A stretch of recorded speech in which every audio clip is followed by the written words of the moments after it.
బాగానే ఉన్నాయి. మళ్ళీ మళ్ళీ అరవాలండి. టెంపుల్ ఎలా ఉన్నాయి, ఎన్ని ద్వారాలు ఉన్నాయి ఏంటి అనేది మొత్తం కూడా దాంట్లో ఉన్నది, కార్ పార్కింగ్తో సహా. దేవస్థానాలకి అధినేత ప్రజెంట్ ఈయన కాపాడారు. దీనికి ఇంకోటి కూడా ఉందండి. ఈ టెంపుల్ గురించి మామూలుగా ఈ టెంపుల్లో జరిగిన సంఘటన అనమాట. ఈ దేవస్థానంలో మామూలుగా ఒక ఫ్యామిలీ వచ్చింది. ఫ్యామిలీ వచ్చినప్పుడు ఏం చేశాడంటే పిల్లవాడు తప్పిపోయాడు అనమాట. ఆ పిల్లవాడు ఏం చేశాడంటే ఒక మామూలుగా పూజారులకు మామూలుగా టెంపుల్ క్లోజ్ చేసే సమయానికి టెంపుల్లోనే ఉండిపోయాడు. టెంపుల్లో ఉండిపోయేటప్పటికి ఒక్కసారి క్లోజ్ చేసిన తలుపులు మళ్ళీ తెరవకూడదని ఇక్కడ ప్రత్యేక ప్రతిరోజు కూడా నైట్ క్లోజ్ చేసిన తలుపులు మళ్ళీ తెరవరండి. అలాంటి సిచ్యువేషన్లో లోపల ఉండిపోయేటప్పటికి సన్నిధానంలో వాళ్ళు ఏం చేయాలో తెలియక స్వామివారిని వేడుకున్నారనమాట తల్లిదండ్రులు.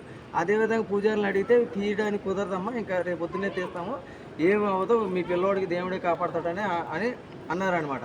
అనేటప్పటికీ ఆ రోజు జరిగిన సంఘటన ఏంటంటే ఆ పిల్లవాడిని ఒక పెద్ద తాత లాంటి వ్యక్తి వచ్చి ఆయన దగ్గర ఉండి తెల్లవారుజాము దాకా, అంటే తెల్లవారుజాము 3 వరకు ఉండి కాపలా ఉన్నాడు అనమాట.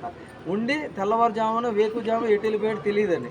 పిల్లవాడిని వచ్చి తెల్లారి ఓపెన్ చేసే సమయానికి వచ్చినప్పుడు పిల్లవాడిని వచ్చి అడిగారు వాళ్ళ తల్లిదండ్రులు, ఇప్పుడు దాకా ఎలా ఉన్నామమ్మా, మీకేమీ లేదుగా అంటే, నన్ను ఇక్కడ ఒక తాత చూశాడు, ఇప్పుడు దాకా నేను ఇక్కడే ఉన్నాను, తాత కూడా ఉన్నాడు, నేను పడుకున్నాను, ఏమయ్యాడో తెలియదని అప్పుడు చెప్పాడు. అప్పుడు ఆ స్వామివారి వాళ్ళ కళ్ళలో కనపడి నేనే కాపాడింది అని చెప్పాడు అనమాట.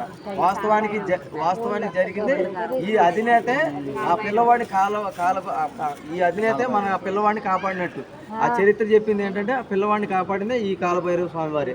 చాలా పవిత్రమైన ఆయన. మొత్తం మొక్కులు ఏమైనా ఉన్నట్లయితే కోరుకోండి, కంపల్సరీ తీరుతాయి. అదొకటి. రెండోది ఏంటంటే ఫోటోలు తీయద్దు, చాలా పవర్ఫుల్. ఏదైనా తేడా